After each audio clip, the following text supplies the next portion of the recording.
dilni se marru. E kishin kapur, e kishin rëzuar në tokë, e kishin kontrolluar dhe me pas e kishin rrahur. I pasoja të shtënave, kishte mbetur i shtrirë në tokë, kishte dëgjuar të shtëna armët dhe kishte dalë në dritare. Për nga kishte parë se shtëpia e tij ishte rrethuar nga forcat serbe.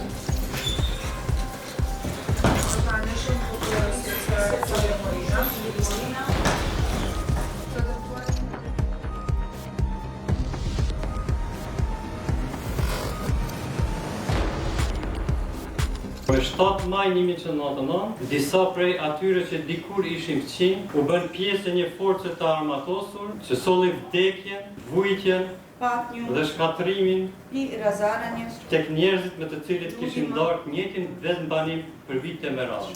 Pas përfundimit të administrimit të provave, prokuria konsideron se është provuar përdej çdo dyshimit se i panderi Milorad Djokovic, i njohur me Novkën Mici, në bashkëkryrje me pjesëtarë tjerë të forcave policore, ushtarake dhe paramilitare serbe, ka marrë pjesë në kryerjen e krimeve të luftës kundër popullsisë civile shqiptare në fshatin Ozdrim dhe fshatrat përreth të komunës së Pejës. Ngjarja e parë ka të bëjë me vrasjen e Sat Morinës.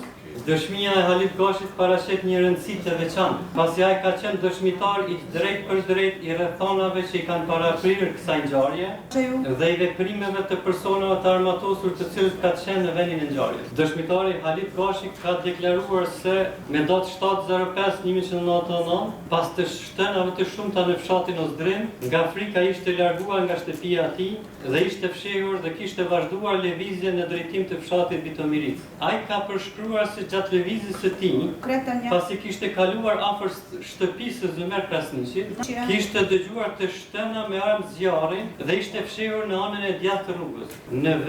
Nga vendi ku ishte fshehur, ai kishte parë Abdullah Gashin dhe Sat Morinën duke ikur në drejtim të tij, ku si pasojë të shtënave, Sat Morina kishte mbetur i shtrirë në tokë, ndërsa Abdullah Gashi kishte arritur të largohej. I nderuar trup gjykus, pjesa më e rëndësishme e dëshmisë së tij lidhet me momentin kur dëshmitari e ka parë se tek Sat Morina ishin afruar personat e uniformuar. Ndërta Milorad Djokovic, dëshmitari ka deklaruar se personat e fundit që ai ka parë pranë Sat Morinës kanë qenë Milorad Djokovic dhe Momchilo Vukotic. Ndërsa menjëherë pas kësaj kishte dëgjuar të shtërëm në armësh dhe më pas ishte larguar nga vendi i ngjarjes. Është e rëndësishme të theksohet se dëshmitari nuk ka pretenduar se ka parë momentin e saktë të shkretjes së armës ndaj Sat Morinës, por ka përshkruar rrethonat para dhe menjëherë pas vrasjes, duke identifikuar personat që kanë qenë pranë viktimës në momentin vendimtar të jetës së tij.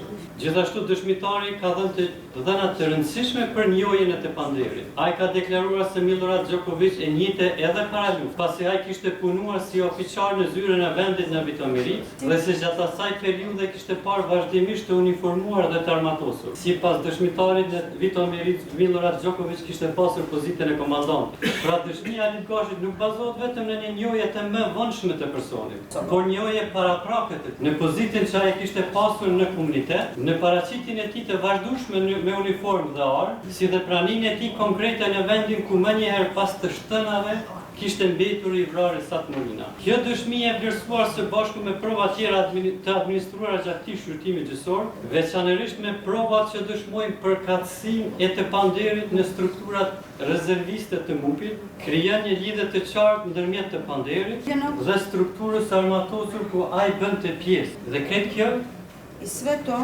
në ngjarjen konkrete të vrasjes së Sat Morinës. Në vazhdim të kësaj ngjarje, dëshmia Abdullah Gashit plotson dhe përforcon rrethonat faktike lidhur me vrasjen e Sat Morinës. Dëshmitari Abdullah Gashi ka deklaruar se me 7/5/1999 në mëngjes ndodhej në shtëpinë e Sat Morinës në fshatin Ozdrim, ku në ato moment ndodheshin edhe anëtarët e familjeve Morina dhe Gashi. Sipas dëshmisë së tij, gjatë kohës sa ishte në shtëpi, Sat Morina kishte ardhur me shpejtësi dhe kishte urdhëruar se të largohen duke thënë dilni se marru. Çka të dy kishin filluar të iknin në drejtim të livadit me Satin përpara dhe dëshmitari pas tij. Dëshmitari ka përshkruar se gjatë largimit pasi kishte hyrë në livad, fillimisht ishte rrëzuar ai dhe me pastaj ishte rrëzuar edhe Sat Morina. Abdullah Bashi ka deklaruar se kishte vazhduar të largohej duke besuar se Isati ishte ende gjallë, pasi i kishte parë syt hapur dhe kishte menduar se do të vinte pas tij. Kjo pjesë e dëshmisë është me rëndësi sepse tregon se në momentin kur Esat Morina është shëlluar, ai nuk ka qenë duke marrë pjesë në ndonjë veprim luftarak, por ishte duke ikur. Dhe duke kërkuar shpëtim, pra ishte në pozitën e pambrojtur të një civili. Me te dëshmitari ka deklaruar se gjatë largimit të tij ishte dëgjuar një zë në gjuhën serbe me fjalët deziruke, ose dorëzo, pas të cilës ishte ndaluar nga 4 pjesëtarë të forcave serbe, të cilët e kishin kapur, e kishin rrëzuar në tokë, të cilët e kishin kontrolluar dhe më pas e kishin rrahur duke shkaktuar lëndime trupore. Kjo dëshmi është e rëndësishme sepse tregon mënyrën e veprimit të forcave serbe në atë zonë, sipas një plani që përfshinte ndalimin, kontrollimin dhe keqtrajtimin e civilëve. Në kuadër të një operacioni ku ishte vrarë Esat Morina. Gjithashtu dëshmitari Abdullah Bashi ka dhënë të dhëna të rëndësishme për strukturën dhe përbërjen e forcave që vepronin atë ditë në terren. Ai ka deklaruar se disa ditë pas ngjarjes, gjatë kohës sa ishte duke u fshehur nga ofenziva serbe, e kishte takuar Momčilo Vukotićin dhe Milorad Djokovicin, të cilët ishin të uniformuar dhe të armatosur me armë automatike.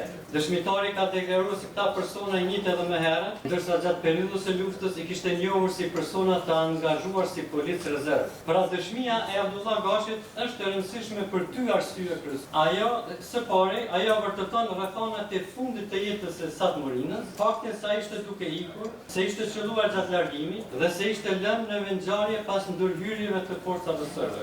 Dhe së dyti, ajo e vendoste panderin Milorad Djokovic në kuadrin e strukturave policore rezerve serbe që vepronin në atë zonë dhe në atë periudhë relevant. Kjo dëshmi së bashku me dëshminë e Halit Bashit dhe probat e tjera materiale krijon një tablet të unifikuar lidhur me atë se kush ishte vrasja e Esat Morinës. Kjo tregon se ky nuk ishte një incident izoluar, por pjesë e veprimeve të ndërmarrjes nga pjesëtarët e organizuar dhe të armatosur të forcave serbe ndaj popullsisë civile. Të nderuar anëtar të trupit gjykues, në lidhje me vrasjen e Esat Morinës, një rëndësi të veçantë ka dhe dëshmia e të dëmtuarit dëshmitarit Ferhat Morina, vllajt e viktimës, i cili ka dhënë një përshkrim të hollësishëm të rrethanave në të cilat ka ndodhur kjo ngjarje. Dëshmitari ka deklaruar se me datë 7/5/1999 në mëngjes, derisa ndodhej në shtëpinë e fëmijëve të tij, familjes Krasniqi në fshatin Ozdrim, kishte dëgjuar të shtëna armë dhe kishte dalë në drejtare. Për nga kishte parë se shtëpia e tij ishte rrethuar nga forcat serbe. Nga pozicioni ku ndodhej, dëshmitari kishte parë se nga shtëpia e tij fillimisht kishte dalë Halit Bashi, të cilën e kishte përcjell Esat Morina. Më pas një kohë të shkurtër, Esati kishte dalë përsëri nga shtëpia së bashku me Abdullah Bashin dhe të dy kishin filluar të largoheshin duke vraptuar në drejtim të livadit. Dëshmitari ka treguar se gjatë largimit të tyre, forcat serbe kishin shënë në drejtim të tyre. Me që rast fillimisht ishte rrëzuar Abdullah Bashi, dhe me njerë pas tij është edhe Esat Morina. Në atë moment, Ferhat Morina kishte menduar se të dytë kishin mbetur të vrarë. Kjo pjesë e dëshmisë së tij përkuftohet në mënyrë të drejtë për drejtë me deklaratën e Halit Bashit dhe Abdullah Bashit, duke konfirmuar njëra tjetrën se lidhur me faktin se Esat Morina ishte qelluar gjatë kohës kur po largohej dhe nuk paraqiste asnjë rrezik apo veprim luftarak. Më tej dëshmitari ka përshkruar se pas kësaj ai së bashku me vllahun e tij Rifat Morinën dhe familjarët e tjerë ishin ndaluar nga forcat serbe.